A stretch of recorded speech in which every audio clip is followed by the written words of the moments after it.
Good afternoon, friends. Welcome on this very interesting webinar on your life, how to make it meaningful and successful. We have a list of dignitaries with us, starting from our own CA Kochar sir, Apex President JCF. We have Pradeep Kapadia sir, President Mumbai. We have a TC Bafna sir, President Navi Mumbai. We have our own CA Prafulla Chhajed sir, immediate past President ICI, and also Chair Executive Committee, World Congress of Accountants 2022. We have a CA Mahavir Chenodia sir from Pune, our own Punit Bhai, Treasurer JCF, our committee member Mukesh Bhai. We welcome all. We welcome our today's guest speaker, SC Jain sir. Our request sir is accepted immediately. SC Jain sir, that is IRS 1982 batch. We welcome you sir. We welcome all. Thank you sir. So now would like to request Pradeep Kapadia sir. Sir is from the back side of the camera for welcome address. Behind the curtains. Yes, sir. Good afternoon and Jai Jinendra to all my brothers and sisters.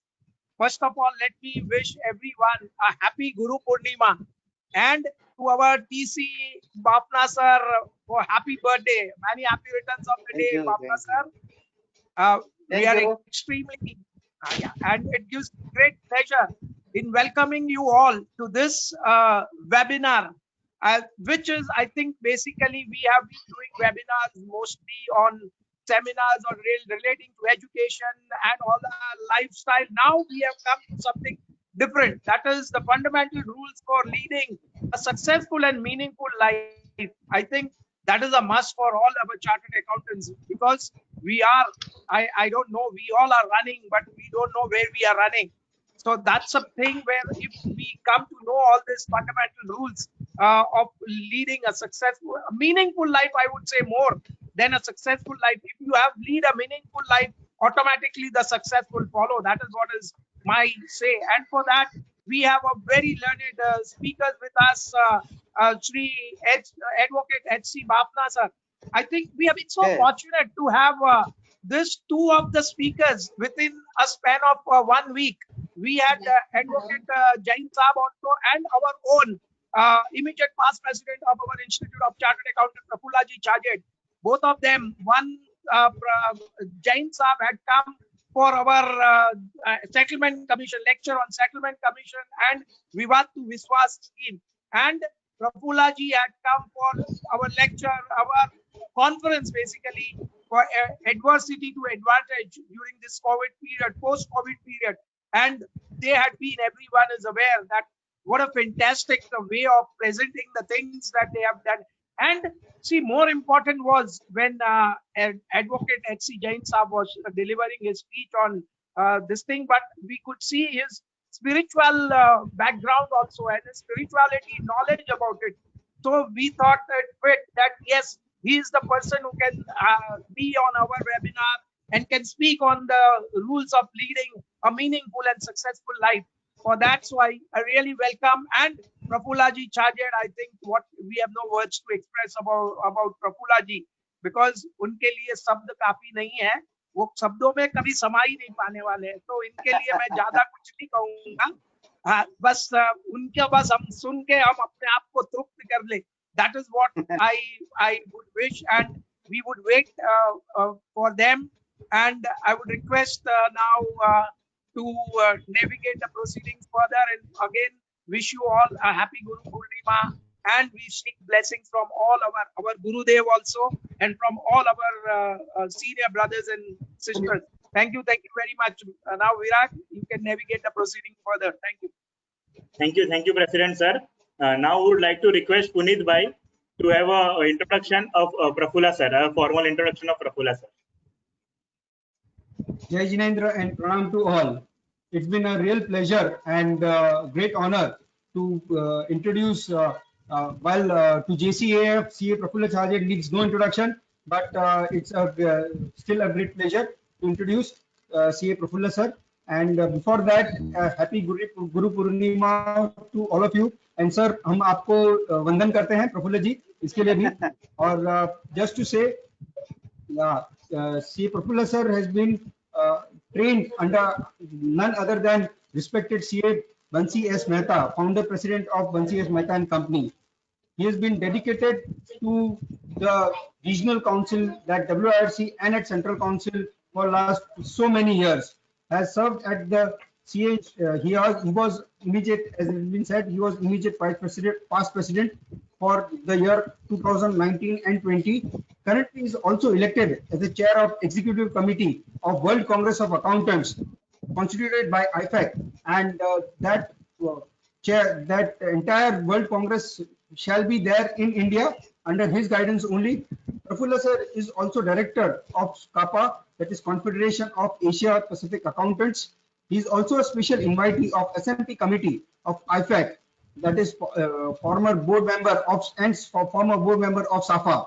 In past, has also served as an independent board member of IRDA, that is Insurance Regulatory and Development Authority. He's been very active with IMC and a special invitee of Banking and Finance Committee of IMC. He has been contributing regularly on weekly column of Maharashtra Times on issues related to taxation and investments. His intellectual acumen has called for him to appear as a guest speaker on various television channels like Star Maza, IBN Lokmat, and DD India. Sir, under your guidance, Institute have really earned greater heights, and Yes. we would like to learn more from you. And over to you, sir. Please guide us. Thank you very much, Punit Bhai.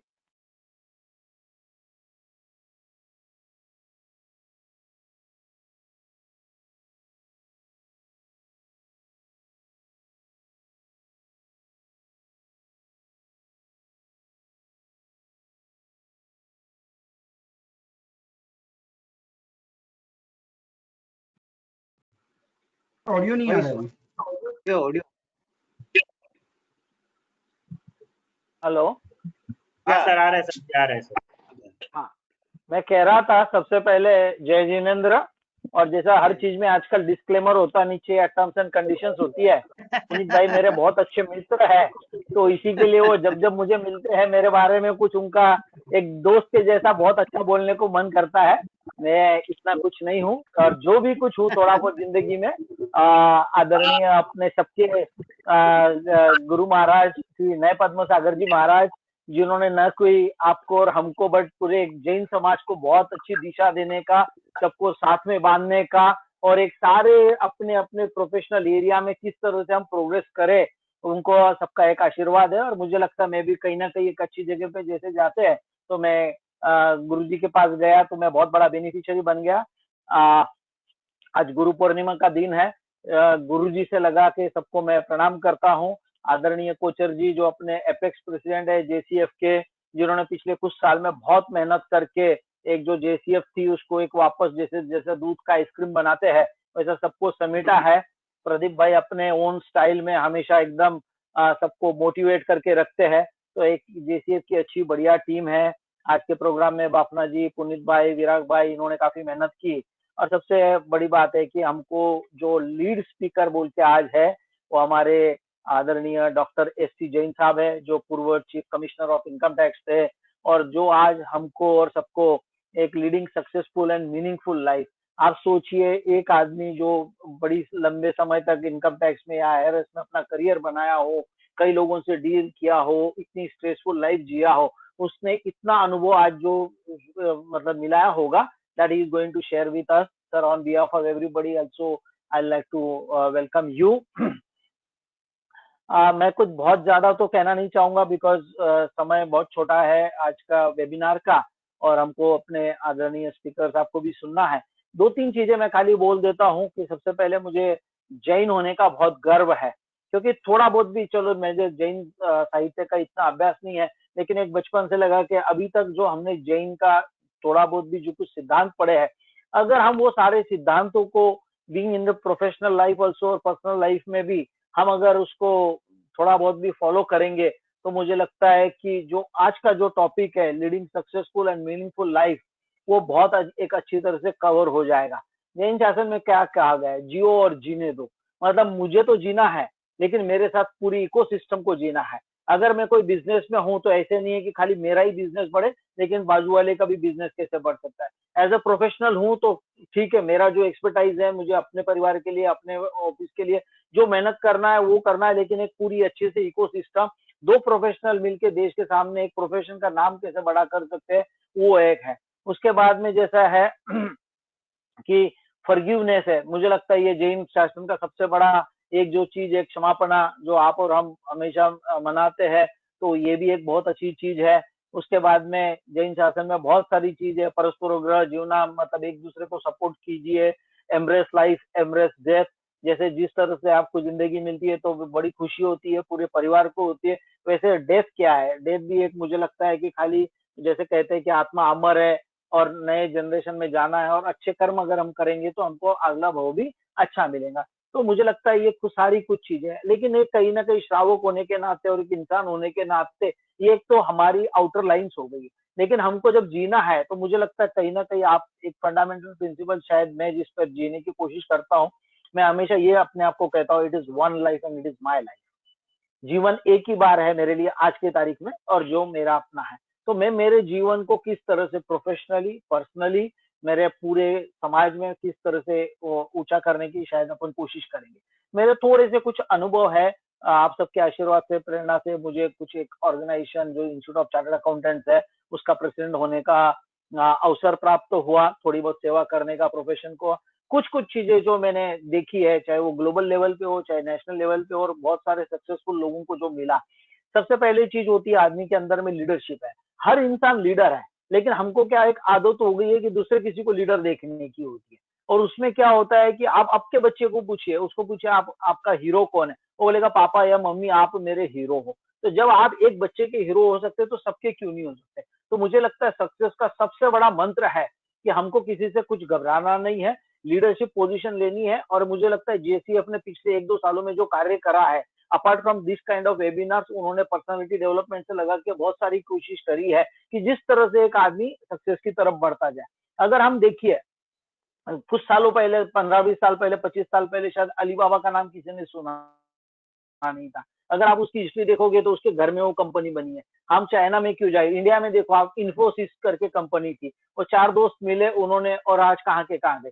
तो आपको ऐसे जरूरी नहीं है कि successful होने के लिए टाटा बिरला फैमिली में ही आपका बर्थ होना चाहिए। आपके कर्म से अंबानी जी ने देखो कैसे आज इंडिया को नंबर 1 पर अपने आप को लेकर चले गए। तो क्या होता है कि अपॉर्चुनिटीज बहुत है, लेकिन ये अपॉर्चुनिटीज को हम समझे, उसके साथ में हम अपने आप को करें। अगर मैं चार्टर्ड अकाउंटेंट्स की बात करूं तो आज सब सब कहते हैं, इंडिविजुअली आप बात करो सब बोलते हैं नहीं प्रफुल्ल सर अभी साथ में होना पड़ेगा।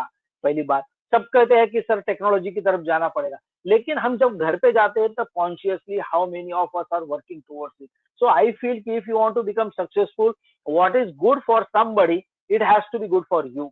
तो जैसे अभी डिजिटल का हीरा है, पुनीत भाई वगैरह थोड़ा इसमें का ज्यादा जानते हैं, लेकिन जो मैंने देखा है, जो मैं अनुभव कर रहा हूँ, तो मुझे लगता है कि आपको और हमारी जो प्रैक्टिसेस है वो है, आज देखिए सारा कोविड में सब घर में बंद है, लेकिन बहुत अच्छे से सेमिनार हो रहा है और हर आदमी उसमें फुल्ली पार्टिसिपेटिव है। अटेंडी को भी पूरा आनंद आता है, स्पीकर को भी आता है, किसी को ट्रैवल करने के लिए 2 घंटा कहीं जाना नहीं है, कुछ आना नहीं है। तो इस तरह का जब आपको क्लाइंट को भी सर्व करना है, अल्टीमेटली हम क्या करते थे, घर से निकलते थे, क्लाइंट क्या 1-to-1 मीटिंग करते थे।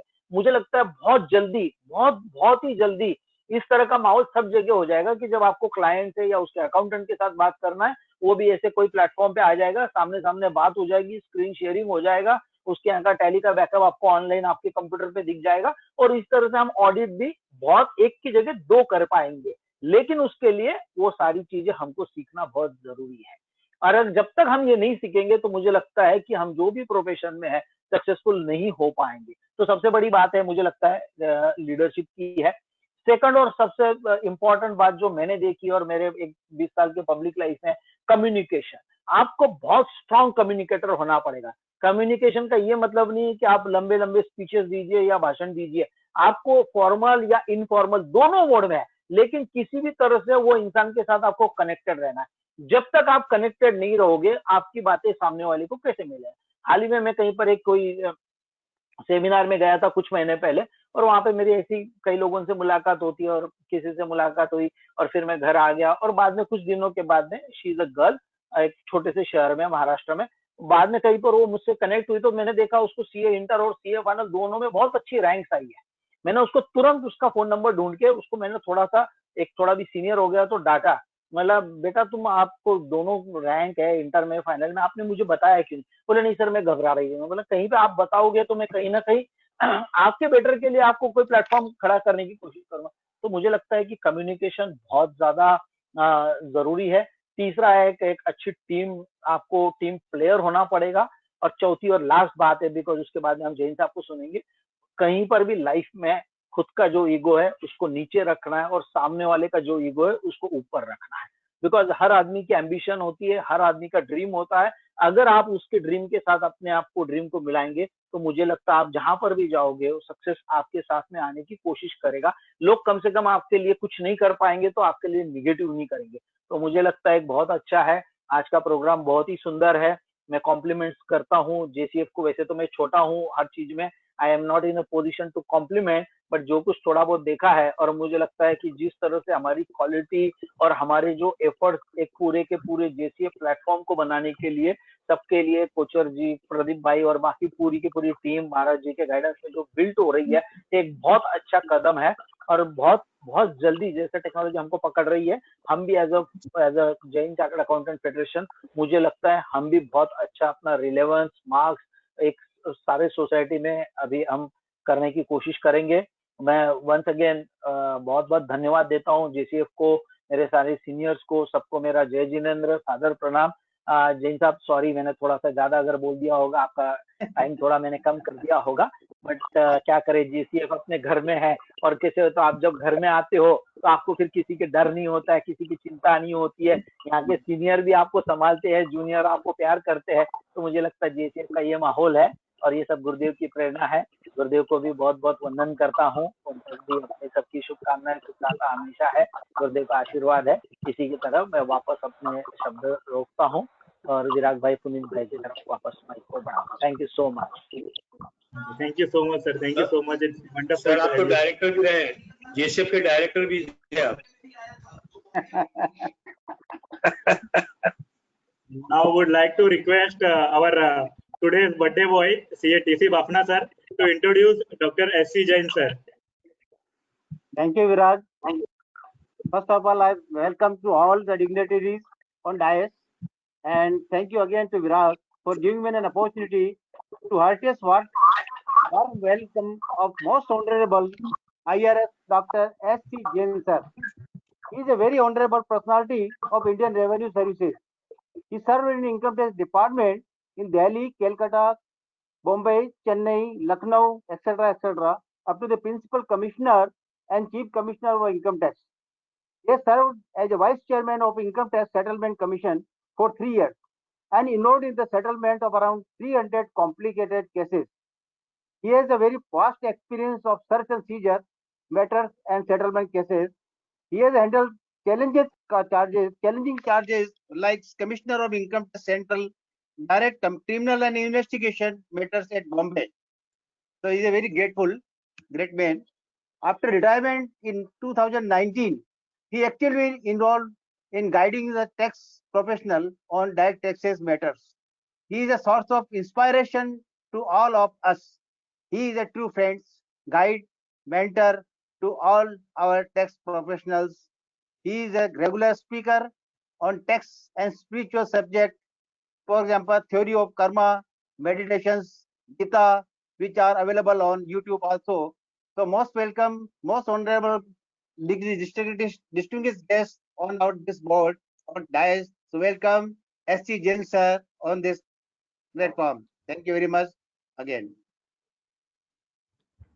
After this brief introduction, I hereby request Honorable Sri SC Jain sir to please take over the proceeding and enlighten all thus today's subject, fundamental rules of successful leading life.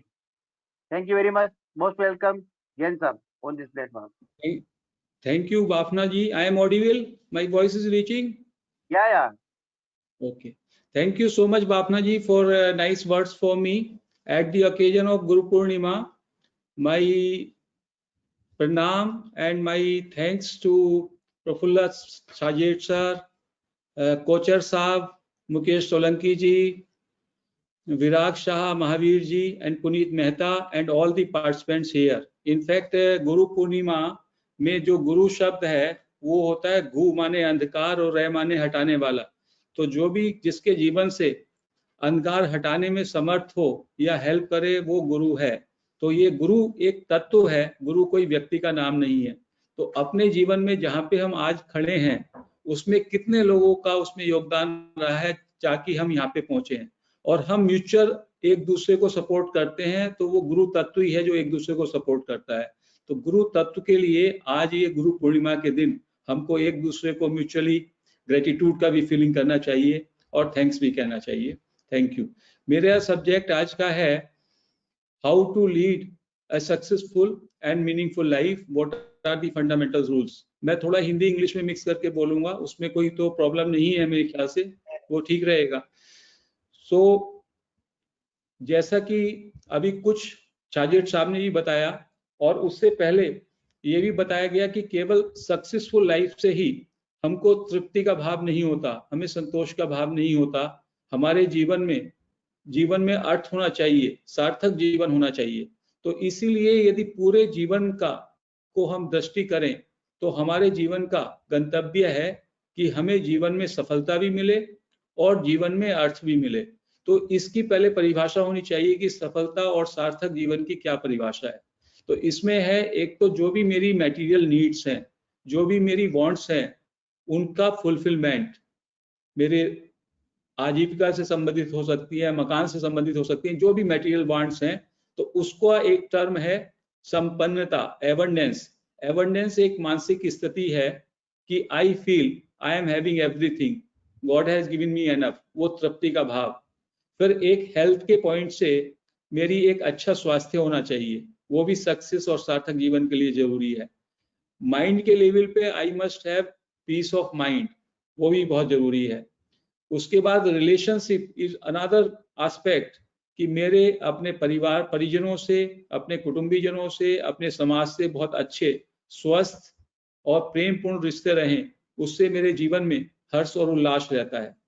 उसके अलावा मेरे जो जीवन में है जेस्ट for life, मुझे जीने में इतनी जिज्ञासा होनी चाहिए, उत्साह होना चाहिए कि मुझे जिंदगी एक बहुत जॉयफुल लगे, वो भी एक सक्सेस और सार्थक जीवन का है।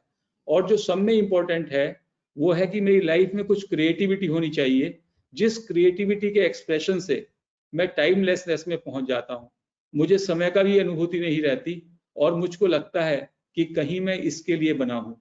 तो मेरा जो पैशन है, मेरा जो लाइफ का पर्पज है, जिसके लिए मैं इस जीवन में आया हूँ, यदि मेरा उससे परिचय हो जाए कि मेरा क्या टैलेंट है और उस टैलेंट को मैं एक्सप्रेस करूं, तो उससे जो मुझे तृप्ति और उल्लास और उत्साह मिलता है और उससे जो मैं सेवा करता हूं समाज की, अपने आसपास वालों की, उससे में एक जो एहसास होता है मुझे, वो मेरे जीवन को अर्थ देता है। और सब में इम्पोर्टेंट जैन होने के नाते और भी ज्यादा कि मैं हमेशा अपने अंदर डिविनिटी का, कि मैं आत्मा हूं, मैं कॉन्शियसनेस हूं, मैं परमात्मा का हिस्सा हूं, इस तरह का मुझे हर एक अपने कृत्य में, हर एक मेरी गति में पल पल इस बात का एहसास होने लगे कि मैं जीता जागता आत्मन हूं। और उससे जो जब मैं आत्म केंद्रित होके, आत्म फोकस होके अपना कार्य करता हूं, तो उसमें मेरे जीवन में प्रसन्नता रहती है, एकत्व का भाव रहता है, बड़ा उल्लास रहता है।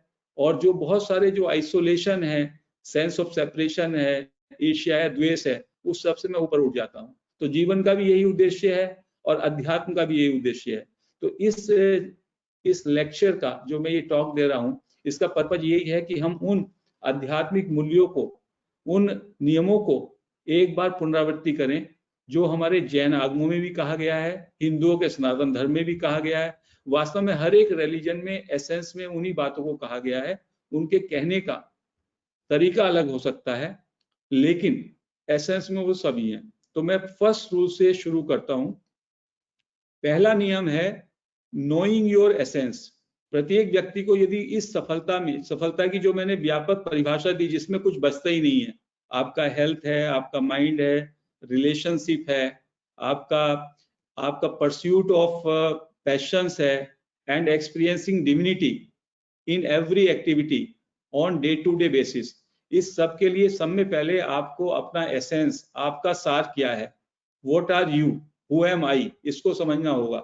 इसी में हमसे गलती होती है। हम भौतिक जगत पे रहते रहते अपने को केवल बॉडी और माइंड केवल इतना समझ लेते हैं कि मैं शरीर, देह और मन हूं, बस देह और मन का मैं कॉम्बिनेशन हूं। बट इसके पीछे जो सत्ता है, चेतन सत्ता, जिसको जैन शास्त्रों में जीव कहा है या आत्मन कहा है, दूसरी जगह पे इसको कॉन्शियसनेस कहते हैं, कुछ लोग इसको अवेयरनेस कहते हैं, उस सत्ता से मेरा कनेक्शन छूट जाता है, वही मेरा सोर्स है। तो मुझे अपने स्रोत के विषय में पल पल में, हर घड़ी उससे मेरी कनेक्टिविटी होनी चाहिए कि मालिक कौन है इसमें। ये बॉडी माइंड एक उपकरण मात्र है, बॉडी माइंड अहंकार। तो या तो मैं ईगो बेसिस पे रहूं, ईगो फोकस करके मैं अपने जीवन को जीऊं, या मैं आत्म केंद्रित होके आत्मा को अपने फोकस में लेकर के ये अपना जीवन जीऊं। दो तरह के लोग होते हैं। अधिकांश लोग अपना जीवन ईगो सेंट्रिक करके जीते हैं। तो उनकी क्या पहचान है, उनके पास कितना वेल्थ है, उनके पास का लाइफ स्टाइल क्या है, उनके पास क्या क्या वस्तुएं हैं, वो वस्तुपरक जीवन है। उसमें हमारा जो आकलन होता है किसी व्यक्ति के लिए, वो वस्तुपरक होता है। और वस्तुओं में जो है हमेशा उतार चढ़ाव रहता है। उसी हिसाब से हमारे मन में सेंस ऑफ फियर आएगा, डेप्रिवेशन आएगा, मेरा ये बिजनेस कम हो गया, ये वस्तु कम हो गई, मेरा जो लोगों के साथ वहां पे जो मेरी पदवी थी, पद प्रतिष्ठा है, वो कम हो गई, मेरा इंप्रेशन, मेरा प्रभाव कम हो गया। तो जो वस्तुपरक जीवन जीता है, जो ईगोसेंट्रिक जीवन जीता है, उसके जीवन में हमेशा ये उतार चढ़ाव आते हैं। तो उस ईगोसेंट्रिक जीवन जीने पे वो सार्थक जीवन जी ही नहीं सकता, वो सफल जीवन जी ही नहीं सकता। उसका जीवन हमेशा उपद्रव के माध्यम से गुजरेगा, उसके जीवन में तूफान आते रहेंगे, क्योंकि अनुकूल प्रतिकूल परिस्थितियां तो एवरी डे पैदा होती हैं।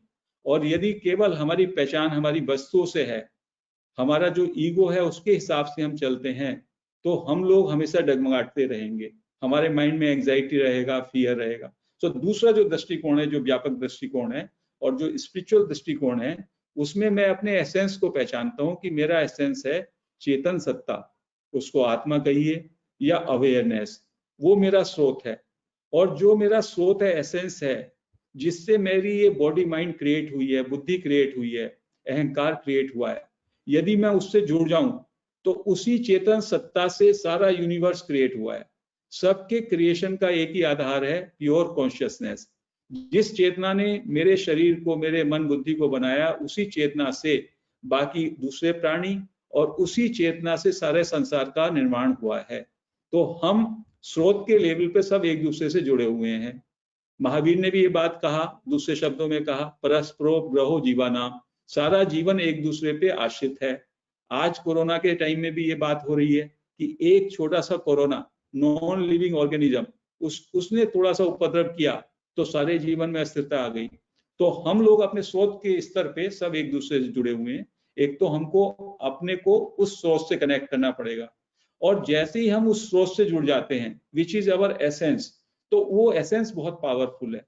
उसकी क्या क्या क्वालिटी है कॉन्शियसनेस की?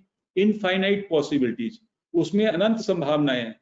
जब आप उससे कनेक्ट हो, जो सोचें वो आप करने के लिए you have ability to create anything with effortless ease.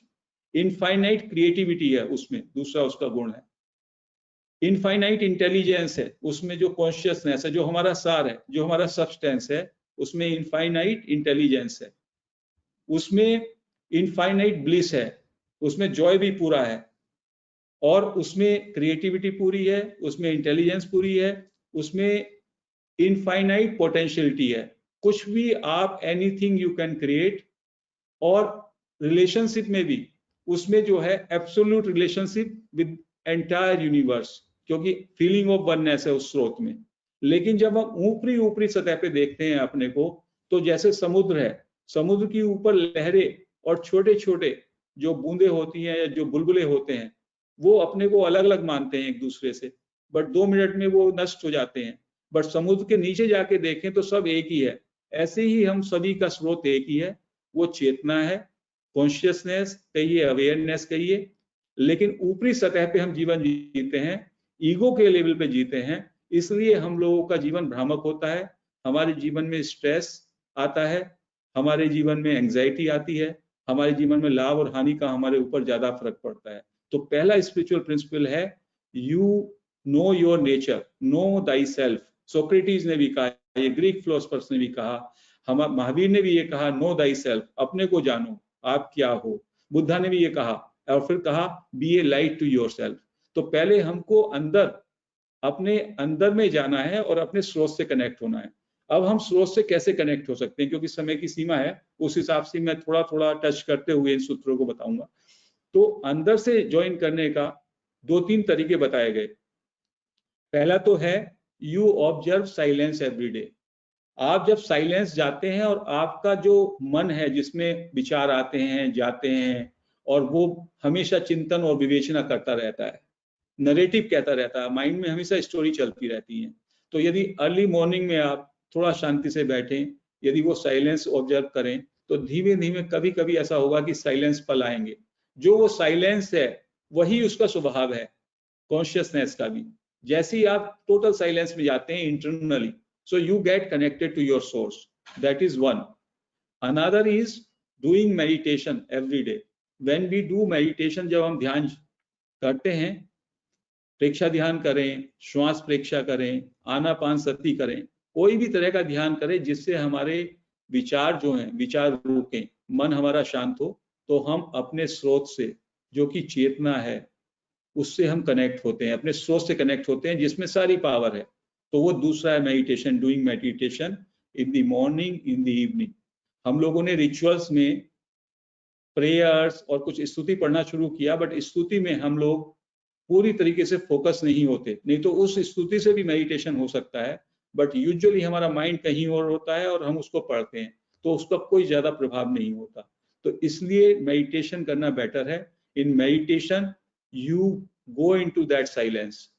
तीसरी चीज है कि when you commune with nature, nature के साथ आप कम्यून करें। सुबह को पेड़ पौधों के आसपास खड़े हों, पेड़ पौधों में के आसपास जब, या फॉरेस्ट में आप जाते हैं या ग्रीनरी में जाते हैं, तो आपके अंदर खुद ही एक साइलेंस आती है, क्योंकि सृष्टि में जो ये प्रकृति है, निसर्ग है, इसके अंदर एक साइलेंस है और वो साइलेंस आपको भी प्रभाव करती है। या अर्ली मॉर्निंग में उठे, आप जैसे सो करके उठेंगे, आप देखेंगे कि आपका मन शांत है, उस समय आप बाहर बालकनी में बैठ जाएं और अपने मन को ओवर एक्टिव ना करें। आज का समय बड़ा प्रॉब्लम है ओवर थिंकिंग। सो ये 3 तरीके हैं जिनसे कि हम अपने सोच से कनेक्ट होते हैं। Observing silence, doing meditation so that we quieten our mind, and third है कम्यूनिंग विद नेचर। इन 3 चीजों से हमारा माइंड शांत होता है। जब हम जितना शांत होंगे उतना ही हम अपने सोर्स से कनेक्ट होंगे, और वो सोर्स इतना पावरफुल है हमारा कि यदि हम ऊपर के सतह पे कोई काम करते हैं और उसमें कितना परिश्रम करते हैं, जबकि अंदर बैठे बैठे हम शांति में एक बार पहुंच गए, तो केवल हम एक थॉट डालेंगे पावरफुल, एक इंटेंशन डालेंगे, वो मैनिफेस्ट हो जाएगा। Because you get connected to the universal mind, to the cosmic computer. तो 2 तरीके हैं आप पे करने का, एक तो कान में सीधे पकड़ूं और एक सो घुमा के पकड़ूं नीचे से, पैर के नीचे से कैसे पकड़ पाऊंगा। तो आज के जीवन में हम लोग, अधिकांश लोग इस बॉडी माइंड को यथार्थ मान के बॉडी माइंड के हिसाब से काम करते हैं। बॉडी माइंड की लिमिटेड कैपेसिटी है, ईगो की लिमिटेड कैपेसिटी है, बट जब हम अपने को चेतना मान के अपने सोर्स से कनेक्ट होके कोई काम करते हैं, तो entire Cosmos, entire universe gives all its energy to us। हमको केवल उसके साथ कनेक्ट होकर के सिंपली इंटेंट करना है, विजुअलाइज करना है, और entire cosmic computer, entire energy of universe will help us in getting it manifested. वो हम अगले सूत्रों में बताएंगे। समय कम है तो मैं थोड़ा फास्ट चलूंगा इसलिए। तो ये हमको पहले बार बार देखना होगा। यही हमारे गुरु भगवंतों ने कहा कि आप आत्मा हो, आप चेतन सत्ता हो, और उसका आपको बोध होना चाहिए। और जैसे ही हम आ जाते हैं, इसके लिए एक कहानी भी है, वो स्टोरी भी बता दूं। एक मोची होता था, कहीं वो नगर में बैठता था और एक पेटी पे बैठता था, वो उस पे सामान रखता था अपना और जूते वगैरह साफ करता था, और उसको चप्पल वगैरह को वो रिपेयर करेगा, कुछ लोग उसे पैसा दे जाएंगे। एक दिन बुद्ध पुरुष कोई वहां से सेंट निकले, उनकी चप्पल भी टूटी हुई थी, उसने उस मोची से कहा इसको ठीक करो, उसने ठीक की और फिर वो उसको कुछ पैसे देने लगे। तब उन्होंने उससे पूछा कि तुमने जो लकड़ी का ये संदूक रखा है, इसमें क्या है तुमको मालूम है? कहने लगा मुझको इसमें नहीं मालूम कि इसमें क्या है। क्यों नहीं मालूम? इसमें ताला लगा हुआ है और ताले में जंग लग गया, तो ये कैसे आपको मिला और क्यों आप इसको रखे हुए हो? वो कहता है ये तो मेरे पिता के सामने टाइम से रखा हुआ है, पिता ने मुझे सिखाया, पिता भी इसके ऊपर जो है बैठ करके कभी खाना खा लेते थे, हम अपना सामान रख लेते हैं और ये ऐसे यहीं पे छोड़ के चले जाते हैं, क्योंकि इसका काम कुछ ज्यादा है नहीं, ये बस एक स्थान का सूचक है और कभी कदार इस पे सामान रखने के लिए हम यूज कर लेते हैं। तो उसने, बुद्ध पुरुष थे वो, उन्होंने कहा इसको खोल के देखो, ताला खोल के देखना चाहिए आखिर में इसके पास है क्या। तो उसकी भी कुछ समझ में आया, क्योंकि बुद्ध पुरुष की बात जो है, एनर्जी जो है वो हमको आराम से ट्रांसमिट होती है। और फिर वो ताला, उसकी कोई चाबी नहीं थी तो उसको तोड़ा गया, और जब तोड़ा तो उसके अंदर से बहुत हीरे जवाहरात, माणिक, रत्न निकले। कहते हैं उसके अंदर इतनी संपदा थी कि पूरे नगर की सारी संपत्ति को भी यदि तोला जाए तो उससे उसके मूल्य कम पड़ेगा। तो ऐसा ही ये सब हम पे लागू होता है। हम जो है बाहर बैठे हुए मोची बने हुए हैं वास्तव में, कितनी भी बड़ी किसी भी संपत्ता हो, जो हमारे अंदर है, जो अनमोल चीज हमारे अंदर है, जो एटर्नल है, इमोर्टल है, जो कि कॉस्मिक कॉन्शियसनेस से कनेक्टेड है, उधर हम यदि उसका कनेक्शन जोड़ लें, बड़े पावर हाउस से कनेक्शन जोड़ लें, तो हमारी क्या कैपेसिटी हो सकती है, हमारी क्या एबिलिटीज हो सकती हैं, हम किस तरह से अपने जीवन को सहजता से जी सकते हैं प्रेम के साथ, और हम लोग बहुत बुलंदियों पे जा सकते हैं। तो इस कहानी में यही है कि क्या हमको बाहरी सतह पे जीना है, अपने को केवल शरीर और मन मान करके सबसे सेंस ऑफ सेपरेशन से, या हमको अपने अंतः स्थित चेतना के लेवल पे जीना है कि सभी आत्माएं हैं, सभी बुद्ध आत्माएं हैं, बुद्ध शुद्ध आत्माएं हैं, सबसे मैं जुड़ा हूं। तो उस समय जो मेरा सृजन होता है, मेरी capacity to create, capacity to live, उसका वो टोटली उसमें ट्रांसफॉर्मेशन हो जाता है, रूपांतरण हो जाता है। The love energy which I generate, वो बहुत ही अद्भुत होती है। तो ये पहला सूत्र है, नोइंग दाई सेल्फ, आप अपने को जानो, आप कॉन्शियसनेस और चेतना हो, और उससे अपने सोर्स से जुड़ो, क्योंकि उस सोर्स से जुड़ गए तो उस स्रोत की इतनी पावर है, उसकी इतनी कैपेसिटी है, और उस सोर्स से ही पूरा यूनिवर्स जुड़ा हुआ है। तो जैसे ही आप उस स्रोत से कुछ भी मांगोगे या कुछ भी वहां पे उस स्रोत पे जाके इच्छा करोगे, तो उसके मैनिफेस्टेशन में यूनिवर्स की सारी पावर्स आपके साथ समर्पित भाव से आपका सहयोग करेंगी और वो चीज मैनिफेस्ट हो जाएगी। इसके साथ साथ हमारे जो माइंड के जो सॉफ्टवेयर हैं, उसमें भी स्पिरिचुअलिटी के हिसाब से हमको कुछ चेंजेस करने हैं। वो चेंजेस आपने सब सुने भी होंगे, बट मुझको फिर से रिपीट करना पड़ेगा। एक है acceptance, total acceptance of this moment. आज मैं इस समय में मेरी जो भी स्थिति है, जो भी परिस्थिति है, जैसी भी वस्तु, घटनाएं, अनुकूल प्रतिकूल मेरे सामने हैं, उस सबको मैं पूरी तरीके से स्वीकार करूं, ताकि मैं अतीत के लिए अपनी एनर्जी वेस्ट ना करूं। क्यों हुआ, क्या हुआ, कैसे हुआ, क्योंकि आज जो भी कुछ हुआ है, जो स्थिति में मैं हूं, इसके लिए मैं स्वयं जिम्मेदार हूं, इसके लिए कोई जिम्मेदार नहीं है।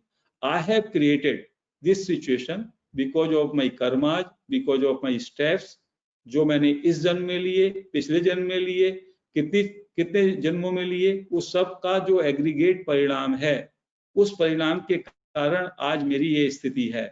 तो let me, I should not blame anyone.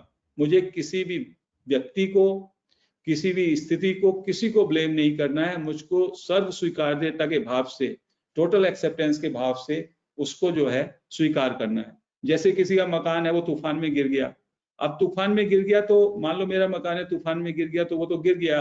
अब मैं उसके लिए रोए जाऊं और उस पर काम ना करूं, तो how can I move forward in the life? So same way, whatever has happened, it has happened, You cannot change it with whatever discussion. Only you can take certain lessons from your past. कहीं पे किसी व्यक्ति से कुछ तकलीफ हुआ, कुछ हुआ, आपको और ज्यादा अपने को प्रोटेक्ट करके उन चीजों को प्रोसीड करना है. That is all. तो सर्व स्वीकार्यता का भाव रखें ताकि आप पीछे का जो भी स्थिति हुई है, पीछे के जो हादसे हुए हैं, उनसे आपके माइंड पे टर्बुलेंस ना हो, क्योंकि उससे हम अपनी एनर्जी अननेसेसरली पास की चीजों में खोते हैं. और हमारी एनर्जी जो है, जो कि आत्मा से कनेक्ट होती है, उसी एनर्जी से हम लोगों को जीवन में आगे क्रिएट करना है. आगे हमको जो भी मैनिफेस्ट करना है उसी एनर्जी से करना है. और हमको लव भी चाहिए, जॉय भी चाहिए, रिलेशनशिप अच्छी चाहिए, मीनिंगफुल लाइफ चाहिए. तो why to unnecessarily venture into a field of turbulence? उसको वहीं छोड़ दें. फर्स्ट है total acceptance of this moment as it is. Second है नॉन जजमेंटल. हमको अपने जीवन में कभी भी किसी वस्तु को, किसी परिस्थिति को, किसी घटना को, किसी स्थिति को जजमेंट नहीं करना है, गुड और बैड में. हम अननेसेसरली कभी कभी बहुत सारी चीजों में अपना एक जो है हमारा आईना, मिरर, उस पर डाल देते हैं. और उससे क्या होता है, उस मान्यता के आधार पे बहुत बार हमसे बहुत गलतियां होती हैं. किसी को हमने बुरा मान लिया, किसी को अच्छा मान लिया, किसी पे ब्लेम कर दिया. तो spirituality says you should never be you should be non-judgmental. You should not judge anything, any person, any circumstance, any situation. It is good for you. When you judge, आप अपनी माइंड की बहुत सारी energy उस पर डालते हैं. अरे ये आदमी तो बदमाश है, ये आदमी तो ऐसा है. उससे क्या होता है, हम लोगों को हमारा फोकस पूरा अपनी चेतना पे, अपने स्रोत पे, और जो हम जीवन में आगे लाना चाहते हैं, हमारा वन पॉइंटेड फोकस उस पर होना चाहिए. दाएं बाएं हमको देखना नहीं है. केवल कहीं अपने को प्रोटेक्ट करना तो कीजिए, otherwise no. So never we should never जज anyone. This is the second सूत्र. तीसरा है नो कंप्लेंट, नो एक्सपेक्टेशन. आप किसी से कोई शिकायत ना करें, किसी से कोई अपेक्षा ना रखें, क्योंकि जो आपके कर्म हैं उसके अनुसार आपको चीजें मिल रही हैं. दूसरे लोग निमित्त मात्र हैं. कभी जैसे दो पानी की लाइन है, दो टोटियां, एक से गर्म पानी आता है, एक से ठंडा आता है. जो गर्म आता है उससे जल गया, तो उसमें क्या उस टोटी का जो है कुछ दोष है? ऐसी जैन शास्त्रों में कहा है कि ये निमित्त मात्र हैं. कर्म में यदि मेरा बुरे कर्म का कोई परिणाम है, आज मेरी कोई दुर्घटना होनी है, तो उसके लिए कोई निमित्त बनेगा, तो वो तो वास्तव में विक्टिम है कि वो मेरे लिए किसी ने मुझको ठोकर मारी. तो ये जो परिणाम मैं भोग रहा हूं, इसके लिए मैं उससे कंप्लेंट करूं या ऐसी मैं किसी से एक्सपेक्टेशन करूं, एक्सपेक्टेशन होने के बाद भी मुझे मिलना होगा तभी मिलेगा, नहीं तो नहीं मिलेगा. तो जैसे आपने ये कर्म के सिद्धांत को जान लिया कि whatever you are getting that is your due, what is you are not getting that is not due to you. तो जैसे ही आप इस चीज में आ जाते हैं, so no complaints, no expectation. एक ही व्यक्ति एक समय में आपका मित्र, आपके ब्रदर से ज्यादा आपके साथ खड़ा रहता है, और एक मिनट में आपका ब्रदर भी आपका बैरी बन जाता है. तो ये सब कार्मिक इफेक्ट है. इससे भी हमें अपनी माइंड की एनर्जी को निकालना है. अदरवाइज हमारे माइंड के नेगेटिव चलते रहेंगे, और यहाँ पे हम कह रहे हैं अपने माइंड को हमें ठंडा करना है. तो ये सूत्र जो है वो माइंड को ठंडा करने के हैं. फिर नेक्स्ट है you have to give response and not reaction.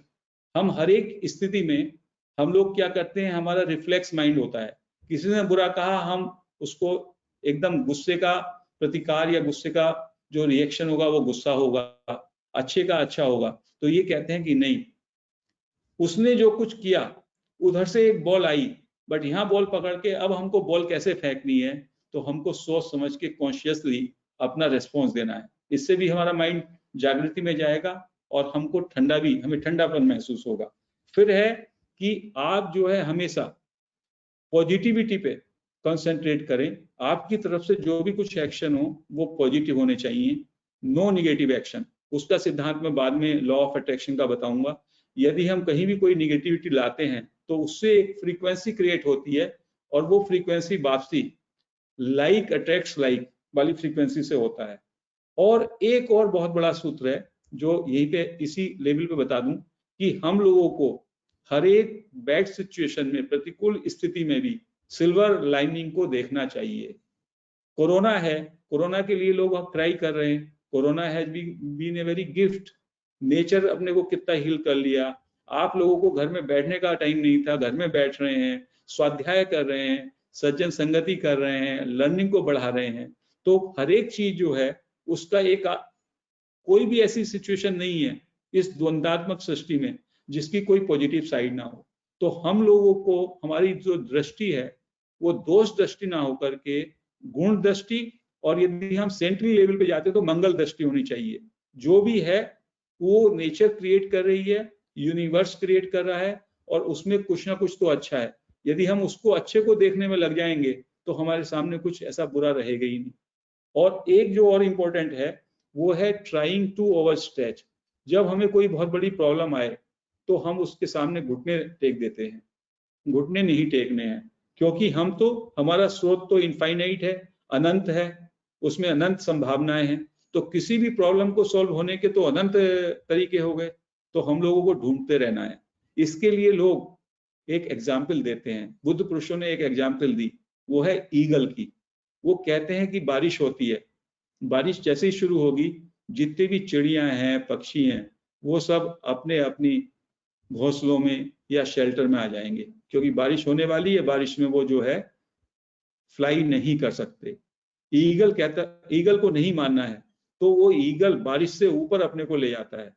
बारिश जिस तल पे बारिश हो रही है, जहां से बूंदे गिर रही हैं बादलों की, उन बादलों से वो ऊपर चला जाता है ईगल, और आराम से बैठ करके मस्ती से बारिश को गिरते हुए देखता है। तो ईगल से हमारे अंदर तो ज्यादा संभावना है। तो हमको अपने मनोबल को, अपने मोराल को बढ़ाना है, और जो भी हमारे सामने समस्या है, यदि वो समस्या जितनी मुश्किल है, यूनिवर्स चाहता है, अस्तित्व चाहता है महावीर के वाणी में कि हम उसमें उसको समाधान करने के लिए ऐसा सॉल्यूशन ढूंढें जो अभी तक इसने ढूंढा ना हो। तो यदि हम उसमें अपने विवेक को लगाएंगे तो डेफिनेटली हम जागृति की ओर बढ़ेंगे, और उसमें हमें आनंद भी मिलेगा। और 10 लोग जो है, 10 लोग कहेंगे कि भी इस आदमी ने ऐसा हिम्मत करके ऐसा इसका तोड़ निकाला, और उससे हमारे जीवन में एक अर्थ मिलेगा दूसरों के लिए। Otherwise, so we keep on crying for small things. We keep on judging people for no reasons. We keep on blaming others for no reason. So, और रेजिस्टेंस जो है माइंड की, वो हमको बिल्कुल खत्म करनी है। तो ये सारी चीजें जो मैंने सॉफ्टवेयर बताया, इनमें एक पॉइंट को लेकर के 1-2 घंटे की चर्चा हो सकती है। लिविंग इन प्रेजेंट मोमेंट, अभी वर्तमान इस क्षण में जीना, ये भी एक इंपॉर्टेंट चीज है माइंड को स्टिल करने के लिए। इस क्षण में 100% मुझे यहाँ पे होना है। अभी मैं बोल रहा हूं और आप सुन रहे हैं, तो केवल यही, मेरा माइंड को और इधर उधर नहीं जाने देना है। तब मैं जीवन को अच्छी तरह से जीता हूं, प्रगाढ़ता से जीता हूं। तो ये कुछ सूत्र हैं इसके। Knowing thyself and connecting to your source, this is the first rule. Second rule है रूल ऑफ गिविंग, हम देने का सिद्धांत। हमारे जीवन में यदि हमको सफलता चाहिए, खुशी चाहिए, जितना भी मैंने बताया, और अर्थ चाहिए, तो हमको यूनिवर्स को देखना होगा। यूनिवर्स जो है वो डायनामिक एक्सचेंज ऑफ एनर्जी है। Everything is flowing. एफ्लुएंस का मतलब ही होता है flow, flow, everything is flowing. नदी का स्रोत है पानी। नदी चलती रहती है, जाती रहती है, देती रहती है पानी सबको, और फिर सागर में मिल जाती है। और सागर से पानी वाष्प होके उड़ता है और वो पहाड़ों में चला जाता है, और पहाड़ों से बर्फ पिघल के फिर नदी में आता है। तो there is a energy flow, cycle है, पूरा सर्कुलेट हो रही है energy by giving and taking. ऐसी सन है, सन लाइट देता है, वो दे रहा है, उसको कुछ इससे नहीं है कि कोई उसको वापसी करे या ना करे। ऐसे ही जो है ट्रीज हैं, वो फल देते रहते हैं, they never expect anything in return. So if you have to grow in life, if you have to make your life meaningful, you try to give what you want to get. हम लोग पहले पाना चाहते हैं और फिर देना चाहते हैं। मैंने एक बार इस सूत्र पे कहा था कि महावीर का सूत्र भी हमने उलट दिया। हमने कहा जियो जीने दो, वो सूत्र नहीं है। जीने दो ताकि तुम जी सको, ये महावीर का सही सूत्र है। You give and then you will get. You let others live, then only you can live happily. That is the सूत्र। लेकिन उस सूत्र को हमने अपने दृष्टिकोण से कि पहले हम जी लेते हैं, हम खा लेते हैं, फिर बचा कुचा कुछ है तो वो थोड़ा दूसरों को दे देंगे। दैट इज नॉट महावीर सूत्र। तो यहाँ पे भी ये कहते हैं you give and in turn you will get, क्योंकि यूनिवर्स सर्कुलेट हो रहा है। तो वो कह रहे हैं जीवन में जो भी आपको चाहिए उसको आप देना शुरू करो। आपको गुड हेल्थ चाहिए, लोगों को हेल्थ निर्माण में, लोगों के आयु निर्माण में, लोगों की को मेडिसिन दो। आजकल कोरोना चल रहा है, कहीं पे किसी को मेडिसिन की जरूरत है, हॉस्पिटल में किसी को भर्ती कराना है, किसी को कोई खाने के लिए भूखा है, जो भी आप सब चीजें दे रहे हो, in turn they will come multifold to you. तो जिन चीजों को आपको जीवन में चाहिए, if you want to create joy in your life, you make others' life joyful. If you want to create health in your life, you make others healthy. If you want to create good relationship, then you also ensure that others' relationships are also healthy and joyful. तो ये जीवन का एक circulating है। तो इसके लिए वो क्या कहते हैं, इसके लिए आपको 3 चीजें कहनी पड़ेंगी। I'll be little faster also. पहली बात है, जब भी जिसके पास जाओ, जिससे भी मिलो, उसको कुछ दो। वो देने में मटेरियल गिफ्ट हो सकता है, मटेरियल गिफ्ट नहीं है तो आप उसको ब्लेसिंग्स दे सकते हो, उसको कॉम्प्लीमेंट्स दे सकते हो, उसको एक फ्लावर दे सकते हो, उसको एक स्माइल दे सकते हो। कुछ भी दीजिए, बट आपके पास देने का भाव होना चाहिए। ये तो प्रिंसिपल ये कहता है कि केवल ह्यूमन बींग्स के साथ नहीं, एनिमल्स के साथ भी आपका वही भाव होना चाहिए। एनिमल्स के साथ तो और करुणा भी होनी चाहिए। इवन ट्रीज, पौधों को देखें, then also you give a smile, because I am going to tell you कि उसमें भी जीवन है। और जैनिज्म तो सब में जीवन मानते ही है। जैन शास्त्रों में तो पहले से जीवन की चर्चा थी, अब साइंटिस्ट इस बात पे पहुंचे कि पेड़ पौधों में भी जीवन है, पत्थर में भी जीवन है, हर एक में जीवन है। तो जहां भी आपको जीवन दिखाई दे, कोई चीज निर्जीव है नहीं, तो सबको देख करके आपके मन से एक इग्निशन होना चाहिए। एक कम से कम एक लविंग अटेंशन तो आप दे सकते हैं। किसी पेड़ को देखें, किसी पौधे को देखें, किसी पत्थर को भी देखें, लविंग अटेंशन। और हमारे बुद्ध पुरुष कैसे हुए महावीर जो है जब चलते थे, और या आज भी जो हमारे साधु संत चलते हैं, वो नीचे भूमि को देख के चलते हैं। एक तो उसमें किसी जीव को नुकसान ना हो, और जो वो सॉइल है, उस सॉइल के प्रति भी कृतज्ञता कि वो सॉइल ने, मदर अर्थ ने हमको अपने ऊपर पांव रखने का मौका दिया।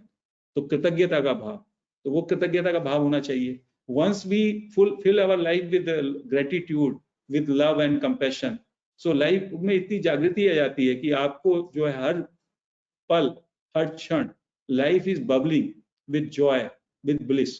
तो ये चीजें होने लगती हैं। तो एक तो ये है कि हमेशा जहां भी जाएंगे कॉम्प्लीमेंट देंगे, कोई मटेरियल गिफ्ट देंगे, स्माइल देंगे, कुछ भी देंगे, हम देने के भाव से जाएंगे। And we will give blessings. इसको अपने जीवन में पूरी तरीके से हमको लागू करना है।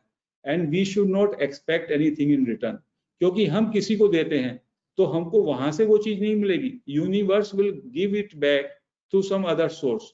यदि आपने जीवन में दिया नहीं और आपने जीवन में केवल स्टोर करके रखा, तो ये स्थिति एक उसी तालाब की हो गई जिसमें पानी इकट्ठा हो रहा है, और एक दिन वो पानी या तो सड़ जाएगा या पानी वो सूखे में सूख जाएगा, और आपने उस एबंडेंस का यूज नहीं किया। और एक नदी को देखिए, नदी जो है चलती रहती है, फ्लो में रहती है, नदी बहुत मुश्किल से सूखती है। जो भी नदी पहाड़ से निकलती हैं वो हमेशा चलती रहती हैं, थोड़ा कम होता है, ज्यादा होता है। So let our wealth, let our abundance flow, because flow से ही एफ्लुएंस है। एफ्लुएंस जो टर्म ही क्रिएट हुआ है वो फ्लो से हुआ है। इफ आपकी वेल्थ जो है स्टेटिक हो गई, तो वो आपकी वेल्थ, वो उसमें एबंडेंस ही नहीं है। एबंडेंस तभी लगेगी। प्रचुरता का मतलब ये है, प्रचुरता का मतलब है कि आप उसके through you are exchanging energy, you are feeling very happy in exchanging that energy. So this is a rule of giving, इसको हम कह सकते हैं, देने का सिद्धांत। उसके बाद है कर्म का सिद्धांत। कर्म का सिद्धांत यह है कि as you sow, so you reap, that is the common चीज हम जानते हैं। इसी से मैं लॉ ऑफ अट्रैक्शन को जोड़ूंगा। तो कर्म के सिद्धांत में कर्म क्या है? कर्म 3 लेवल पे हम लोग कर्म कहते हैं, या 4। कर्म की डेफिनेशन में 4 चीज आती हैं। एक तो जो मैं थॉट, जो मैं सोचता हूँ, विचार, वो भी कर्म है, क्योंकि उसकी एक फ्रीक्वेंसी होगी। तो अच्छा सोचता हूँ, बुरा सोचता हूँ, वो हो गया मनसा। और वाचा हो गया वचन से जो मैं बोलता हूँ, वो भी कर्म है। और जो मैं कर्म करता हूँ फिजिकल, वो भी कर्म है। और जो मैं किसी से कराता हूँ कर्म, मैं अपने एम्प्लॉय से कराया, अपनी पत्नी से कराया, अपने पुत्र से कराया, तो उसके लिए भी मैं जिम्मेदार हूँ। तो मुझको जो भी मैं कर्म करूंगा उस कर्म का मुझे परिणाम भोगना ही है। ये हमारे शास्त्रों में कहा गया। बुद्धा ने भी इसलिए कहा कि कर्म का सिद्धांत अटल है, उससे आप बच नहीं सकते। जो आपने किया उसको आपको भुगतना होगा। तो how do we now deal with our karma? हमारे संचित कर्म है, हमारे प्रारब्ध कर्म है, और आज हम जहां पे भी खड़े हैं इस मुकाम पे, वो sum total effect of our actions in the past है। उसके लिए बुद्ध पुरुष कहते हैं कि हमने अभी तक जो अपने जीवन में कर्म किए उसमें से काफी कर्म हमने रिएक्शंस के तौर पे किए, अनकॉन्शियस माइंड से किए। अब हम अपने कर्मों के प्रति जागृत हो जाएं। तो जागृत का मतलब ये है कि अब हम जो भी करें वो कॉन्शियसली करें। हमें हर एक पल, हर एक काम करते हुए कॉन्शियस चॉइस करनी है। एक क्षण में, हर एक क्षण में हमारे सामने जो भी संभावनाएं आती हैं उसमें इनफाइनाइट चॉइसेस हमारे सामने होती हैं उस चीज को डील करने की।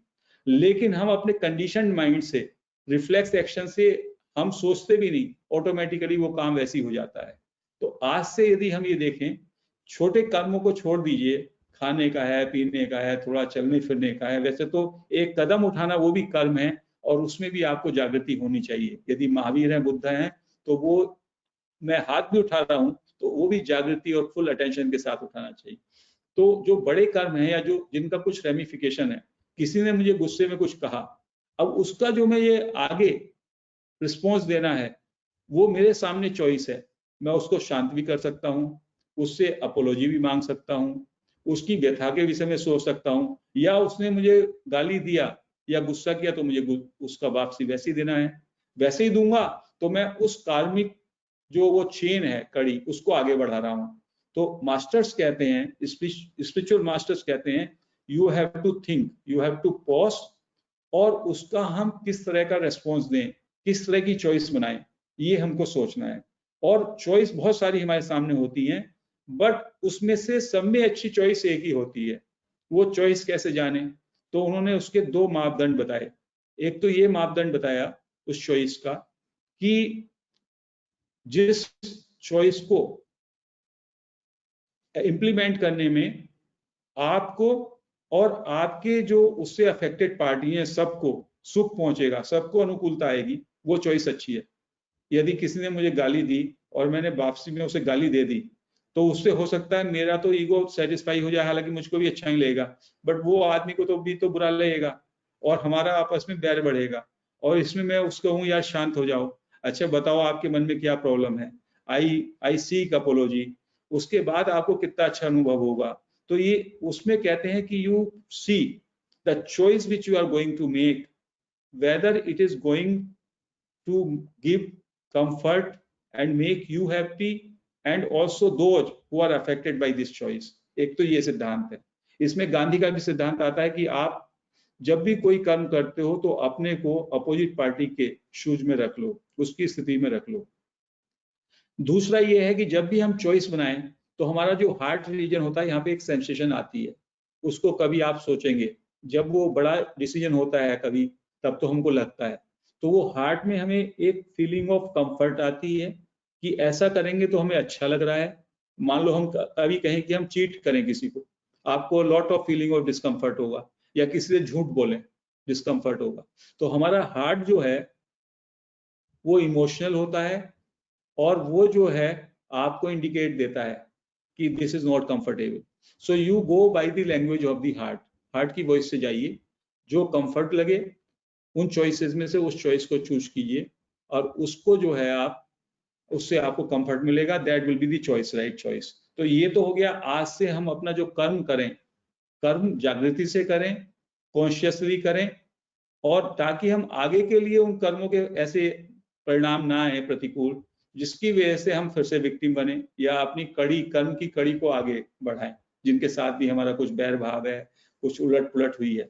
तो एक तो आगे से अपने कर्म हमें शुद्धता से, शुचिता से, पवित्रता से करने चाहिए, और जैन शासन तो ये कहते ही है। दूसरा, जो कर्म हो गए हैं उनका क्या होगा, तो उसके कर्मों के लिए कहा तो एक तो कर्म ये है कि जो भी हुआ उसको भुगतना है तो हम लोग मूर्छा के साथ, मूर्छित अवस्था में उसको जो है भुगतते रहें। Can I take 15 minutes more mister Virag? Yes, sir. Hello? Yes, sir. Also, sir. Yes, Because sir. No problem. it is going to take 15-20 minutes more, even if I Yes, just sir. Yes, sir. no issue. No issue, sir. No issue. Absolutely. So हम लोगों को एक तो जो हमने कर्म किए, वो जो कर्मों का परिणाम अब आ रहा है, प्रतिकूल आ रहा है, तो एक तो हम मूर्छा में उसको भोगते रहे। एक क्वेश्चन ये पूछा गया बुद्धा से, बुद्धा और महावीर का एक ही मतलब है कि उसको और क्या कर सकते हैं। तो दो तरीके हैं उनके, एक है ट्रांसम्यूटेशन ऑफ कर्माज और एक है ट्रांसफॉर्मेशन ऑफ कर्माज। ट्रांसम्यूटिंग की कर्माज ये है कि यदि मेरे साथ मान लीजिएगा कोई क्राइसिस हो गई, कोई मेरे साथ एक घटना हो गई, दुर्घटना हो गई, मान लीजिएगा अभी एक एक्सीडेंट हो गया किसी व्यक्ति का, और उस एक्सीडेंट में उसका पैर टूट गया, घुटना टूट गया, तो एक तो ये मान के कि ये मेरे किसी पहले जन्म के, इस जन्म के किसी बुरे कर्म का परिणाम है, मैं उसको भोगता रहूं। दूसरा, मैं इसको चैलेंज लूं और मैं इसमें पूरे ह्यूमैनिटी की संवेदना को जोड़ दूं कि देखो इस तरह में मैं तो वेल्थी आदमी हूं, मैं इसको डील कर रहा हूं, हॉस्पिटल में हूं, क्या हम इस घुटना जो मेरा अब खराब हो गया, क्या हम कोई घुटने का सब्स्टिट्यूट ढूंढें, इस पे रिसर्च कराऊं और मैं पूरी युक्ति उस बात में लगाऊं कि how to overcome this problem for the humanity as a whole और for at least a group of people as a whole. तो मेरी वो जो है चिंता तो खत्म हो जाएगी, मेरा रिसर्च शुरू हो जाएगा उस पर कि इस प्रॉब्लम को, जो मेरा ये एक्सपीरियंस है, इससे लेसन लेकर के मैं सभी लोगों के लिए कुछ अच्छा करने की सोचूं। तो that is called transmutation of Karma. तो बहुत सारे लोग ऐसा करते हैं, किसी की आंखें चली गई मान लो, या किसी को कोई बीमारी हो गई, तो वो उस बीमारी के लिए कुछ हॉस्पिटल या डॉक्टर की व्यवस्था कर देंगे। ऐसे बहुत सारी चीजें हुई हैं। कोई आदमी पढ़ नहीं पाया, उसने बच्चों के लिए लाइब्रेरी की व्यवस्था कर दी। तो उस तरीके से आप जो है अपने कर्मों को ट्रांसम्यूट कर सकते हैं। मतलब जो कर्म से आपको क्राइसिस था, उस क्राइसिस के ओवरकम करने के लिए आप एक रिसर्च बन जाते हैं, एक लेबोरेटरी बन जाते हैं। तो आपकी जो दृष्टि थी या आपकी सारी की सारी एनर्जी उसको सहन करने में लगी हुई थी, उस प्रॉब्लम को, आप उससे ऊपर उठ जाते हैं। तो this is called transmutation of karma. So हम लोग जो बुरे कर्मों के परिणाम हैं, क्राइसिस है, हार्डशिप है, प्रतिकूल परिस्थितियां, उसमें ऐसा कर सकते हैं। और दूसरा है ट्रांसफॉर्मेशन ऑफ कर्मा। तो ट्रांसफॉर्मेशन ऑफ कर्मा में ये कहा गया कि when you sit in meditation, और जब आप मेडिटेशन में थॉटलेस होते हैं, अपनी चेतना से जुड़ते हैं, मेडिटेशन में हम अपनी चेतना से जुड़ जाते हैं, अपने सोच से जुड़ जाते हैं। तो जितने समय हम अपनी चेतना के साथ रहते हैं, that is the time of pure peace. तो उस समय वो प्रतिकूल परिस्थिति भी हमको जो है अफेक्ट नहीं करती। तो वो एडवर्स कर्म भी चल रहा है परिणाम, तो उस टाइम पे वो ऐसा हो जाएगा। उन्होंने एक इसकी कंपैरिजन किया, एक गंदा कपड़ा है, उस कपड़े में इतना गंदा लगा हुआ है कि वो एक बार में नहीं जाएगा। एक बार आपने धोया, थोड़ा उसका स्ट्रेन कम होगा, दोबारा धोया कुछ और कम होगा, तीसरी बार धोया। तो ऐसी जब आप मेडिटेशन में बैठते हैं और आप अपना inner peace, inner connect establish करते हैं, तो धीमे धीमे वो कार्मिक इफेक्ट उसका कम हो जाता है। क्योंकि हमें फिजिकल लेवल पे जितना महसूस होता है, उससे ज्यादा हमारे माइंड में उसकी सफरिंग रहती है। That is suffering at the mental level. And when we go into meditation, we reduce that suffering, we dilute that suffering, we dissolve it. So these are the two ways, transmutation of karma and transformation of karma. And henceforward, I must make a conscious choice of responding to karmas और building new karmas. जो भी मैं नए कर्म करूं वो जागृति के साथ करूं, और ऐसे कर्म करूं, यदि मैं व्यापार में हूं तो मैं केवल अपने ध्यान न रखूं, अपने क्लाइंट का भी ध्यान रखूं। यदि मैं प्रोफेशन में हूं, अपने क्लाइंट का भी ध्यान रखूं। तो उस तरीके से यदि समता की दृष्टि से मैं देखूं और मैं अपने को उसकी जगह रख लूं, मेरे क्लाइंट की जगह, मेरे कस्टमर की जगह, जिससे भी मैं अपना ट्रांजेक्शन्स कर रहा हूं, या ऐसी जिस भी क्षेत्र में हूं, यदि मैं जो भी लोग उसमें रोल प्लेयर्स हैं, स्टेक होल्डर्स हैं, सबका मैं हित रखूं, तो उससे मैं अच्छे कर्मों का निर्माण करूंगा। ये कर्म का सिद्धांत हो गया। अब लॉ ऑफ अट्रैक्शन एक है। लॉ ऑफ अट्रैक्शन बहुत पावरफुल है। लॉ ऑफ अट्रैक्शन में ये है कि एवरी थॉट एक फ्रीक्वेंसी पैदा करता है। Thought is an energy, every thought is an energy, और इससे एक फ्रीक्वेंसी पैदा होती है और वो फ्रीक्वेंसी यूनिवर्स में जाती है और उसी फ्रीक्वेंसीज की वेव्स बहुत सारी आपके पास वापस आती हैं। तो यदि मैं कोई निगेटिव थॉट भेजता हूं यूनिवर्स को, तो it will come back to me with a lot of negativities. यदि मैं कहता हूं मैं बीमार हूं, तो और ज्यादा मुझे बीमारी का एहसास होगा। ऐसे यदि मैं पॉजिटिव थॉट कहता हूं तो वो पॉजिटिविटी के साथ वापस आता है। So every thought is an energy, every word is an energy. Poor mouth will create poor words and it will send poor signals. आप अपने बच्चे के लिए बुरा बुरा बोलने लगो, इट विल मैनिफेस्ट। और ऐसे लोग हैं जिनके बच्चे बहुत काबिल नहीं थे।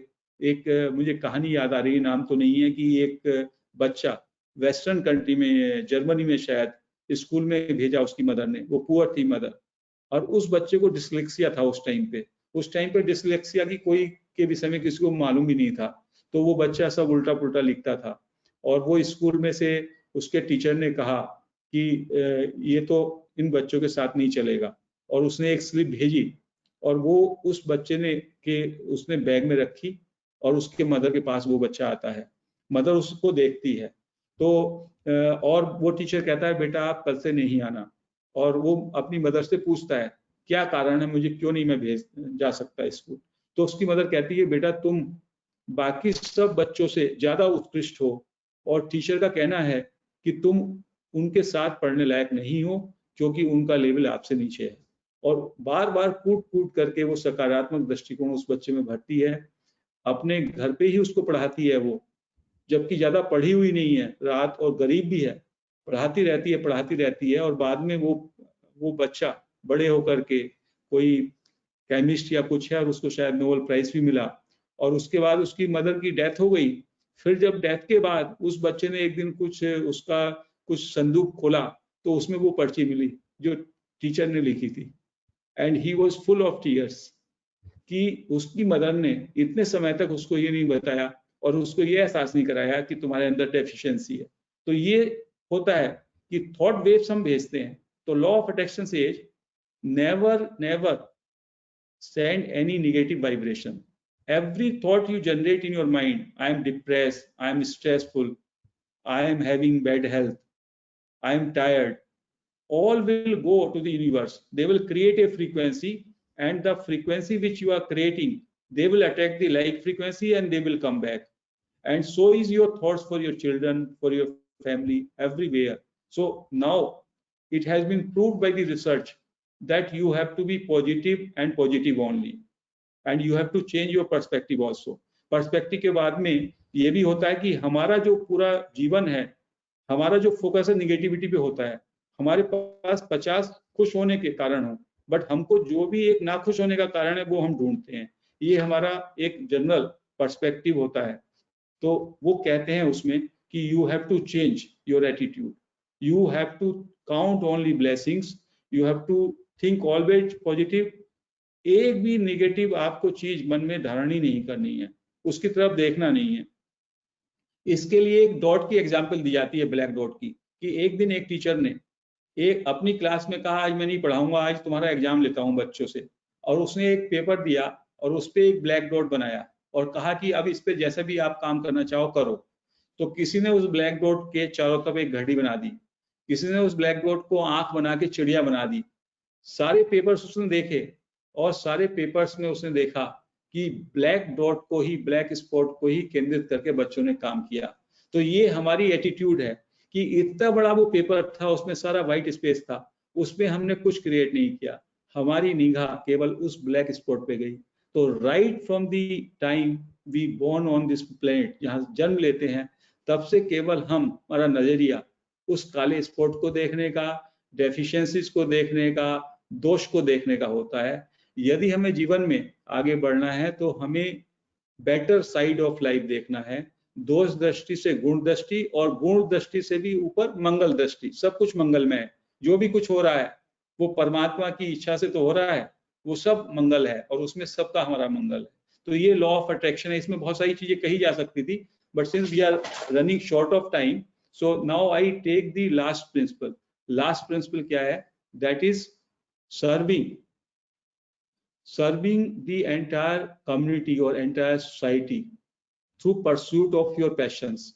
एक ये चीज होती है जिससे कि आपको मीनिंग मिलती है अपनी लाइफ में कि हर एक व्यक्ति जो भी इस प्लेनेट पे आया उसका एक यूनिक टैलेंट है या वो किसी चीज को यूनिकली एक्सप्रेस करना चाहता है। दो बातें हैं, कोई भी दो व्यक्ति में कोई भी ऐसा व्यक्ति नहीं है जिसमें कोई यूनिक टैलेंट ना हो, ये स्क्रिप्चर्स कहते हैं, या उसको कहने का तरीका उसका इतना अद्भुत ना हो। तो हम लोग जो है आधे लोगों को हमने बिलिटिल कर दिया है अपने जीवन में और उन लोगों ने भी इंफीरियोरिटी से। तो हम लोगों की कोशिश होनी चाहिए कि हर एक व्यक्ति एक्सप्लोर करे what is his hidden talent, what is his real passion, और उस रियल पैशन का वो परस्यूट करे लाइफ में। हम आए तो जीवन में इसलिए हैं कि केवल हम उस पैशन को परस्यू करें, बट सोसाइटी ऐसी है जहाँ पे हमको धन कमाना है, जहाँ हमें इंजीनियर बनना है, अधिकारी बनना है, ये करना है, वो करना है, हमने धन को ज्यादा महत्व दे दिया। तो इसके लिए ये बताया बुद्ध पुरुषों ने और जो स्पिरिचुअल मास्टर्स हैं, ये कैसे पता चलेगा what is your hidden talent. तो उन्होंने कहा कि उसका आपको ऐसे मालूम पड़ेगा कि यदि आप सोच लें कि आपको जो भी चाहिए था जीवन में वो सब मिल गया, एबंडेंस मिल गई, सब कुछ मिल गया, अब आपको क्या करना है, आंख मीच के बैठिए। उस टाइम पे यदि आपको लगे मुझे ये करना है, मुझे टीचिंग करनी है, मुझको लर्निंग करनी है, या मुझको कुछ ट्रेवल करना है, तो जो भी आप उस समय में जब आप पूरी तरह फुलफिल्ड हैं, all your agendas are fulfilled by nature, तब आप जो काम कह रहे हैं that is your urge, that is your hidden talent और दैट इज योर पैशन। तो आप उस पैशन को करें, नेचर ये चाहती है, और उस पैशन से बहुत अच्छा कार्य करेंगे और उस पैशन से आप सोसाइटी को, समाज को, ह्यूमैनिटी को, सारे जगत को, उससे आप सर्व करेंगे बड़े अद्भुत तरीके से। आपको सेंस ऑफ फुलफिलमेंट होगा, आपके जीवन को अर्थ मिलेगा और उसके बदले में आपको रिवार्ड भी मिलेगा। वो रिवार्ड होगा एक तो सेंस ऑफ फुलफिलमेंट में, और आपकी जो भी आवश्यकताएं हैं उस आवश्यकताओं को पूरा करने में कोई कमी नहीं रहेगी। क्योंकि नेचर जब देती है, नेचर आपको तोल के नहीं देती जैसे हम तोलते हैं कि हमने ये काम किया इसका इतना पैसा। नेचर खुद ब खुद ही जो कॉस्मिक माइंड है वो आपको आपकी पात्रता के हिसाब से देता रहता है। ये ऐसे ही हुआ कि एक टॉय बच्चे को, इसको ऐसे कहते हैं कि बच्चा है, बच्चे का फादर जब बाहर जा रहा है तो बच्चे ने कहा, 4 साल के बच्चे ने, मुझे एक टॉय लाके दे देना। अब टॉय उसने बस ऐसे ही बोल दिया टॉय लाके देना। अब उसका फादर अपनी हैसियत के हिसाब से, अपनी अंडरस्टैंडिंग के हिसाब से वो टॉय लाएगा। वो टॉय 10,000 का भी हो सकता है, 2,000 का भी हो सकता है, 200 का भी हो सकता है, उसका जैसा स्तर है, जैसी सोच है। तो यहाँ पे जब हम अपनी इंटेंशन डालते हैं उसमें, कॉस्मोस में, by connecting to our source, तो केवल हम वो इच्छा डालते हैं, मुझे एक अच्छा मकान चाहिए, मुझे नेचर के किनारे एक अच्छा मकान चाहिए, और वो मैनिफेस्ट हो जाता है, उसकी तरफ व्यवस्थाएं बन जाती हैं और वो व्यवस्थाएं इतनी अद्भुत होती हैं। मैं अपने जीवन में बहुत बार लॉ ऑफ अट्रैक्शन देखा। जैसे मेरे जीवन में ये था, मतलब एक आइडिया रहता था कि I must take to the teaching और I should have become an advocate. That was my passion and I joined my career as an advocate. Then I got selected into IRS, and now when my inning is over, I am working as an advocate with a lot of sense of fulfillment, and I am taking lot of webinars on spirituality, which my masters used to say, you leave the job and you become a teacher. So you never know, ये जो चीजें हमारे मन में चलती रहती हैं, जो हमारे टैलेंट्स होते हैं, उसके प्रति यदि हम थोड़े सजग हों तो वो आएंगे हमारे जीवन में। ये हमारा टैलेंट है। तो ये सूत्र कहते हैं, don't waste your time to other work, devote at least some time to pursuit of those talents, those passions, क्योंकि वो काम आप जो कर सकते हैं वो दूसरा आदमी उतने अच्छे से नहीं कर सकता। तो आप पूरी यूनिवर्स को डिप्राइव कर रहे हैं वो काम ना करके, क्योंकि आपको थोड़ा अर्थ कमाना है, थोड़ा धन कमाना है, सोना चांदी जोड़ना है, लेकिन आपने इस सृष्टि को, सृष्टि ने जिस वजह से आपको क्रिएट किया उससे उसको डिप्राइव कर दिया। So you have no right. So if you want meaning in your life, so you must do that, you must pursue your pursuits and serve the society, serve this nation, serve the planet earth, then it will be a better earth to live. और ये जो सूत्र मैंने बोले बहुत संक्षिप्त में बोले, समय भी कम था, अभी काफी समय हो गया, connecting to your source, knowing thyself, that is one. Then law of giving or rule of giving, second हो गया. Then कर्म का सिद्धांत, as you sow so you reap, and how to conduct, how to deal with the karmic effect by transmuting and transcending the karma, transforming the karmas. And then law of attraction, or then finally pursuit of your passions or hidden talents for serving the humanity. जो attraction का law है, attraction के law में तो इतना ज्यादा कुछ है, कई सारी कहानियां थी which I could have shared, but because of the lack of time, already it is going to be 3:20 and I have another webinar at 4 o'clock. So I would like to conclude here. We can take up these sessions in detail, these topics sometime else. Thank you so much. Fantastic, sir. बहुत बहुत बढ़िया, sir. Fantastic, sir. May I now request Dipti to please come. Right? I think Dipti's some technology issues there with her. One question is there, sir. Sir, we are positive, but others are negative. So how to deal with that? Like one question is, I am positive, but my brother is negative attitude for certain things. So how to deal with that? In fact, that is the technique of visualization. That since जो भी हमारा thought process है वो हमारी मान्यता पे टिका हुआ है. हमने मान लिया है कि मेरा ब्रदर निगेटिव है और मेरा ब्रदर मान रहा है कि मैं निगेटिव हूँ. Always it happens. If you just see him, तो आपका ब्रदर ये कहेगा कि वो तो पॉजिटिव है बट ये निगेटिव है. तो ये हमारी मान्यता है. तो उसमें हमें विजुअलाइजेशन करना है. हमको विजुअलाइजेशन करें. और मैंने अपने लाइफ में खुद ही बहुत बार विजुअलाइज किया और जो मैं चाहता था वो हो गया. So try to visualize as if कि मेरा ब्रदर से बड़ा मैत्री भाव चल रहा है और विजुअलाइज उसके थॉट प्रोसेस में चेंज आ रहा है. And let me send the energy of love. प्रतिक्रमण में भी आप वो काम करते हैं जैन सूत्रों में. जो हमारी ये मान्यताएं हैं, ये मान्यताएं और बिलीफ सिस्टम से ही हम लोग ऐसी प्रॉब्लम्स में पड़ते हैं. सो डोंट थिंक कि जो आपकी मान्यता है, जो आप सोच रहे हैं वो सही है, वो सही नहीं है. यदि आपका विजुअलाइजेशन प्रोसेस स्ट्रॉन्ग हो एंड यू थिंक, उसके लिए लॉ ऑफ अट्रैक्शन में 3 चीजें हैं. यू आस्क, आप ये सोचो कि आपके ब्रदर का भाव बदल रहा है, पहले ये सोचो. फिर यू बिलीव कि आज से मेरे ब्रदर के अंदर ट्रांसफॉर्मेशन हो गया. You believe it and then you start feeling happy अभी से कि आज से उसका ब्रदर का आपका स्वभाव बदल गया, ऐसा मान लीजिए. और उसके बाद you start giving gratitude, expressing gratitude to universe and you refuse to disbelieve this fact. And after 10-15 days you will find your brother has changed. The people who have done the experiment. But first you have to believe from inner core कि ऐसा वो change हो गया, वो change हो जाएगा, उसका रूपांतरण हो जाएगा. उसको विजुअलाइज करें कि now brother is rethinking, brother is sending energy of love, you send energy of forgiveness, apology. उस पे आपको काम करना पड़ेगा. सुबह को उठो, जब माइंड में साइलेंस हो तब उसको एनर्जी ऑफ लव भेजो. बीच में जब मेडिटेशन में बैठो तब एनर्जी ऑफ लव बैठो भेजो. और ये इसको दिमाग से निकाल दो कि वो निगेटिव है. You feel he has become positive. He is positive now, and your problem will get resolved within 15 days or 1 month. He will change, definitely, for sure. Thank you, sir. One question from Ronak Jain.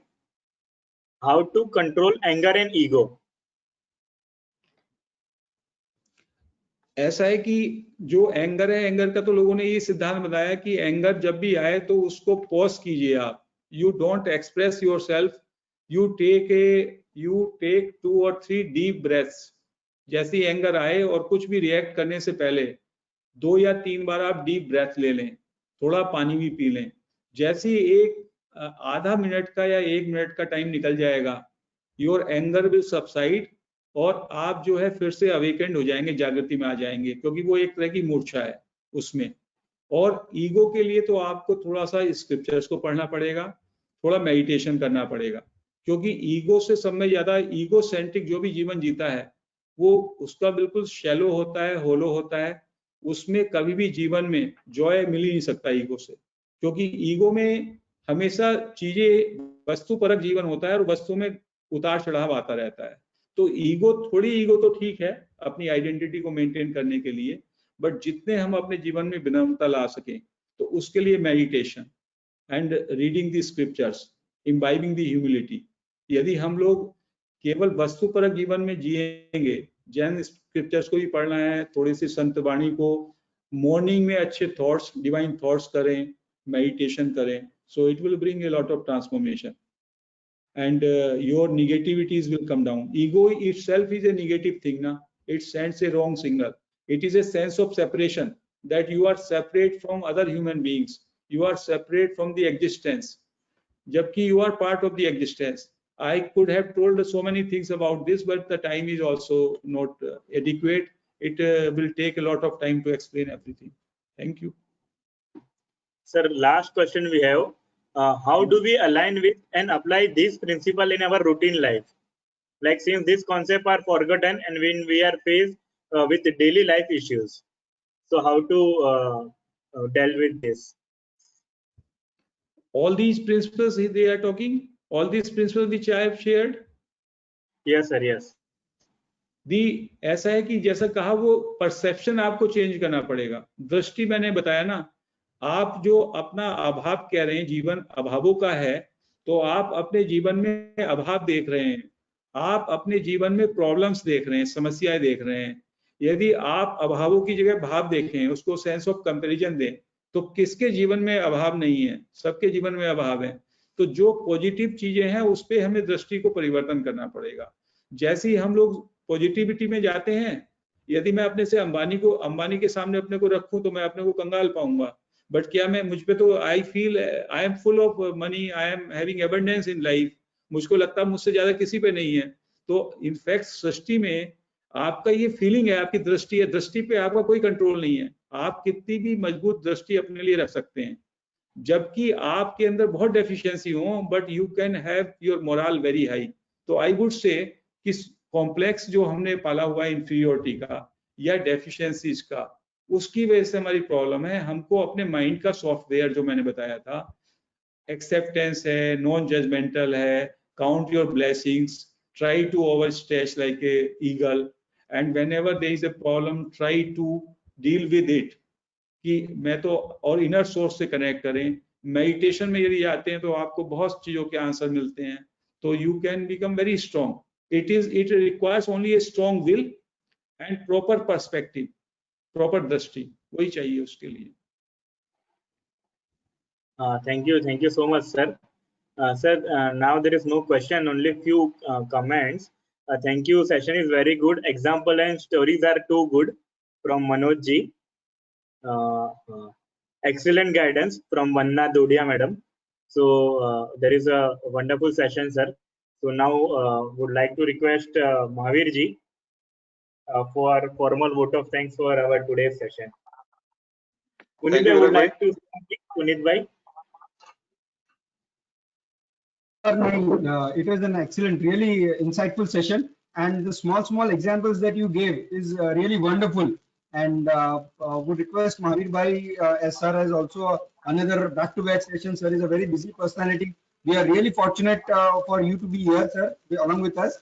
And immediately, since the session is coming to end, there is a lot of requests coming up again and again to Viraj bhai and on this session, that when are we having it next? Thank you. Thank you. We can take any time else time, then we can discuss these sutras in very great detail. One sutra needs at least 1 hour to deal with. No? Yes, thank you, sir. Thank you. Over to you, Mahavir ji. Thank you Virag भाई। गुरुतुल्य महानुभावों को मेरा सादर जय जिनेंद्र। गुरु पूर्णिमा के पावन अवसर पर सबका वंदन, अभिनंदन और साधुवाद। Today speaker SC Jain sir, Praful Chhajed sir, Kosher sir, Kopadia sir, birthday boy Bafna sir, Mukesh भाई, पीयूष भाई, विराग भाई और सभी पार्टिसिपेंट्स, सबको थैंक यू वेरी मच। जैसे एससी जैन सर ने कहा कि गुरु पूर्णिमा आत्मा में विराजमान चेतन स्वरूप जो गुरु तत्व है उसको वंदन करने का त्योहार है। गुरु कृपा आप सब पर खूब बरसे और जीवन में कर्म के बंधनों से मुक्त होकर आप केवल ज्ञान को प्राप्त हो, ऐसी मेरी शुभकामनाएं। अंधकार से प्रकाश की इस यात्रा में हम सभी एक सहयात्री हैं। से Praful Chhajed sir thank you very much for your short but thoughtful address. For last so many years, you are a source of inspiration and guidance for all the CAs and particularly Jain Chartered Accountants. ऐसे Jain sir ने successful life क्या है और life में success कैसे प्राप्त करने के लिए बहुत सरल शब्दों में बहुत ही अच्छे जो सूत्र बताए हैं, वो हमारे लिए बहुत ही दूर तक हमें मदद करेंगे. You know your nature, observe silence and do meditation, be in communication with nature, accept the present moment, be non-judgmental, no complaint, no expectation, and we get what is due. Give response but no reaction, concentrate on positivity, rule of giving, try to give what you want to get. बहुत ही सुंदर शब्दों में उन्होंने law of Karma जो है संचित और प्रारब्ध कर्म के प्रति जागृति, काम करते वक्त दिल की आवाज सुनने जैसा जो बात उन्होंने बताई, law of attraction, no negative thoughts और वाइब्रेशंस, एक प्योर पैशन के साथ सर्विस करना और connect with the nature and your own core source. SC Jain sir का 1 घंटा सुनना 10 सेल्फ हेल्प बुक पढ़ने के समान है, ऐसा मुझे लगता है.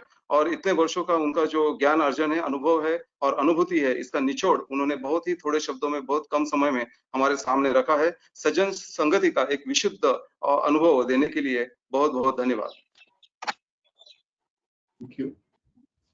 बहुत ही अच्छे से समराइज किया महावीर जी ने पूरे सेशन को. प्रदीप सर आप कुछ बोलेंगे sir? Pradeep Kapadia sir, president sir. बस क्या बताना है, हम तो मंत्र मुग्ध हो गए एचसी जैन साहब को सुनने के बाद. The way he has really explained, I think we also have, after Gurudev, we have now HC Jain Sahab who can now always guide us and take us into spiritual life basically. And Prafula ji, as we are aware that he has always been a guiding force and a motivator. He had always boosted, and whenever we have any problems or any other queries, Prafula ji has always been there for us. And now for spiritualism also, I think now we will also have to go to him. Education we used to go, but now for spiritualistic things also, we were not aware that Prafula ji, you have so much knowledge. You said Jainism का इतना मालूम नहीं है, तो अगर इतने में आपको इतना मालूम है, तो अगर थोड़ा ज्यादा होता तो क्या हो जाता था. So I think both of them have really taken us into that. I think we call it as a ride, spiritual ride. And if we can even implement, I think even 10 to 20% of it, we will have really a peaceful life, and we will not be struggling and not running after what we call it as success. But success will automatically come when we follow. And what Prafula ji said, if we follow Jainism, I think Jainism is the base of it and the root of all these things. It has Mahavir Swami and all that have taught us all this. If we really go through our Granth, I think that will give us that immense knowledge about it. So thank you very much to Jain Saab and Prafula ji for really guiding us. Thank you very much. Thank you so much all. Thank you all. So we are logging off with this. Thank you all the attendees for joining in this Sunday afternoon. Thank you all. Thank you. Thank you, Prabhu sir. Thank you so much.